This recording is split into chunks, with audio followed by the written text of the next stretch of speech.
like checkboxes and radio buttons, and we grouped the radio buttons together so that only one can be checked at a time. If you check one, the other ones automatically become unchecked. And so what we're going to do is, they're not doing anything, and so we've done a button here, and it prints out Charles when we click the button. Okay, and we're using the action listener for it. So what we're going to do is we're going to show you using the action listener for the checkboxes, the way you can do that, and also that you can use different listeners. So it's an opportunity to show you like different kinds of listeners. I can't remember off the top of my head if it's changed. There's not a change listener, but that's one of the ones that you can use with it. And you can use, I can actually show you. If I take this away, checkbox, check one dot, and add all the add components. And if we go down, we can see action listener, change listener it's called, and let's see what other listeners you can use with it. Key listener, well, we're not going to use key listener with it, but you can. Motion listener, mouse listener, item listener you can use with it.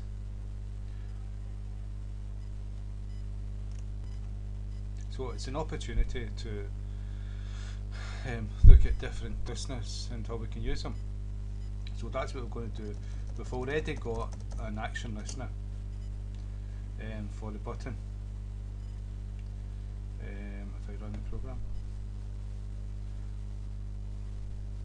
if I've got an action listener for the button, is that we click it, it prints out Charles.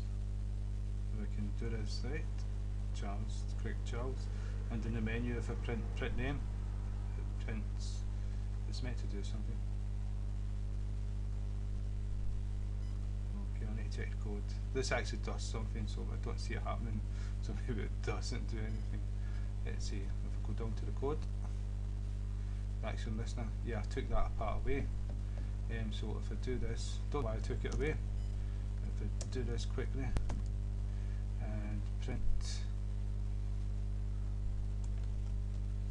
that's the name of the object, print. So, and if I type out the menu item and spell it right, save, run it quickly, and you'll see that it does work. So we'll go to the menu, print name. I took it away, I don't know why I took it away. But you see that's working. We're using the action listener for that, but you can use the action item listener for it. It's called item listener. You can use that, and you can use the item listener for this as well. So what I'll say is, checkboxes and radio buttons are buttons, right? And so we can use whatever we use for buttons for the checkboxes, and that's what we're going to do. So what you need to do, the first thing you need to do is go to the checkbox, add check one dot add action listener, because we're going to use the action listener, and it's F, the name of this class. We've created an instance of this class in main, and we called it F. So that's how what we're accessing this action listener here, and the action performed is what it actually does. And so what if we do another cut and paste this and change it to check one, the name of that checkbox object, and change this to check one, save, run the program, move it over so we can see, click this, check one, click it again, check one. So it doesn't matter if it's ticked or not ticked, it's just that a button. When you click it, it's going to run the code. This one doesn't have an action listener added to it, but we can use what we have, and I'll show you, to do things with action listener. And so, but first I'm going to add an action listener to, I'll get rid of this, First I'm going to add an action listener to the other checkboxes, and so I'll just cut and paste this.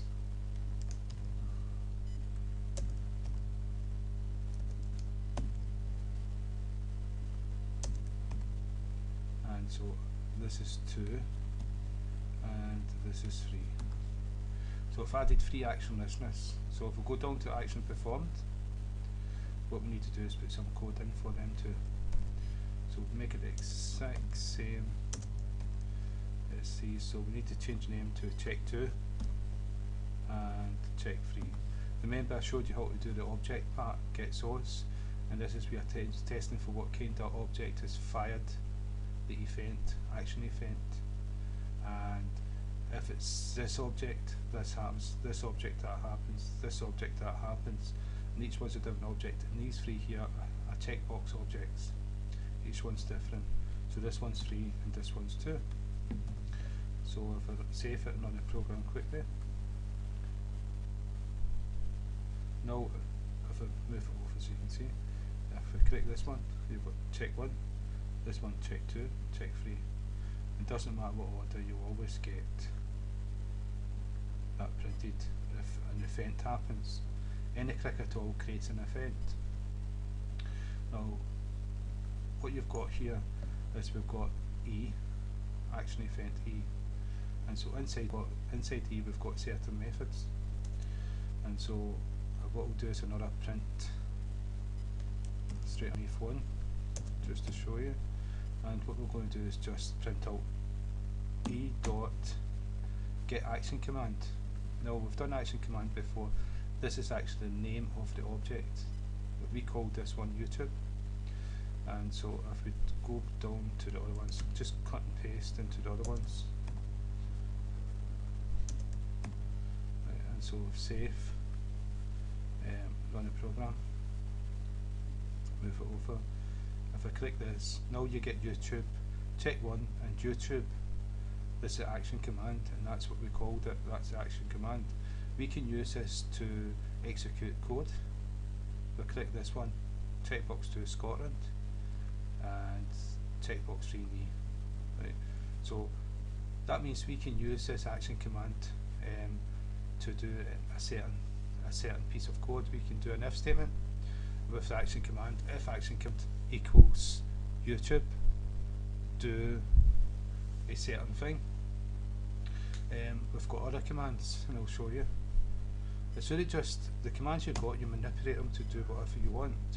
So because we've got the power of if statements, case statements, while loops, for loops, etc., we can manipulate and do things. And so what we've got here, action command, we've got get ID, each one will have a different ID. Get modifiers, get source, that will return the source is check 2 I think, I'm not too sure. Get when, that should be the time. Again, I'm not sure, you would go deeper into it, look at the documentation, and you'll be able to manipulate the time. If it happened at a certain time, do that it wouldn't be specific time, it would be like a time range. Do a certain thing in the evening, do a certain time at night. The power's in your elbow, and so there's all these things you can. So we've shown you get action command, but the best way to actually do something with it is actually to do. I'll take this away. I'm going to create a Boolean variable, and we'll put it straight under the checkboxes. And so it's going to be public static again, because we're going to access it in main and initialize it in main. And so we're going to call it like checkbox 1 CB1, and so we'll initialize it inside main underneath checkboxes. And so now we've got CB1, and we can say equals false. It's going to start off false because it's not going to be a tick inside the box. CB1 doesn't recognize CB1. It's CY. CB1. I didn't spell public right. That's the typo. There you go. Everything should be okay. What's this here? CB1. Still doesn't like it. Okay, go back. Public static CB1. Oh right, yeah, I've got to say it's Boolean. Sorry about that. Sorry, it's basic. And so, but what type is it? It's not type checkbox. It's not type integer. It's type Boolean. And so CB1. Yeah. And so if we go back down to checkboxes, wherever, I think it's here somewhere.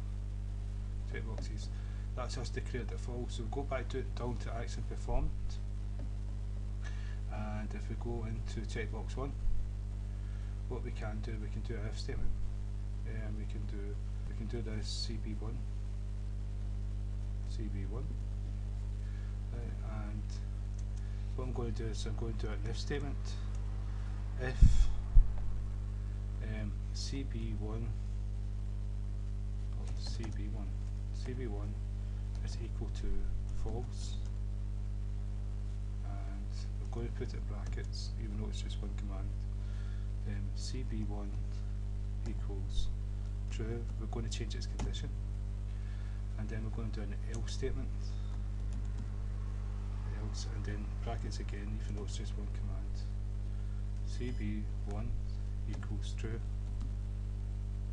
So what if we do a click at all? If it's true, it's going to turn false. If it's false, it's going to turn true. So we're going to alter the state. It's going to start at false. So we click it the first time will be a tick in a box, and what that will mean the tick in the box will become true, which is going to happen. And if we click it again, the tick's going to disappear from the box, and so then it will become false.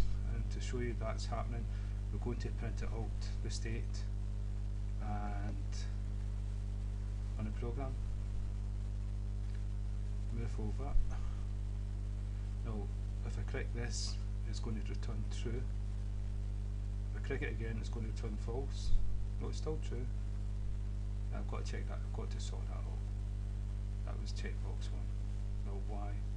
If CB1 equals false, else CB equals true. Oh, both true. Yeah, this one's meant to be false. That's really silly. Sorry about that. Right, and spell this right. Spell it right. Okay. Right. So it's going to work now. It's going to alter the states. So run a program.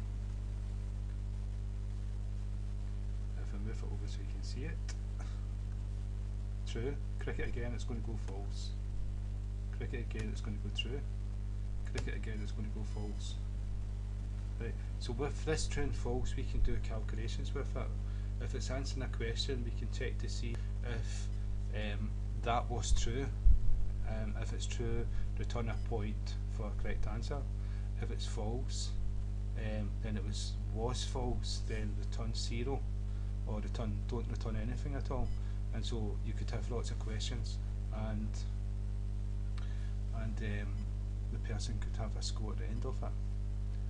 And so that's just using what you have to actually turn the checkboxes and the readabilities into code that you can actually use. Now that could be the code in there could be to enable a button or disable a button.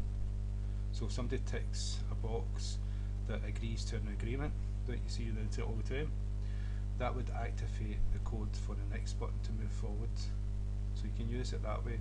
And so I hope that's been useful. So the next one we're going looking at the radio buttons and the check buttons, different listeners. So you can see using different listeners with it. So again, thank you for your time. I hope that's been of some use.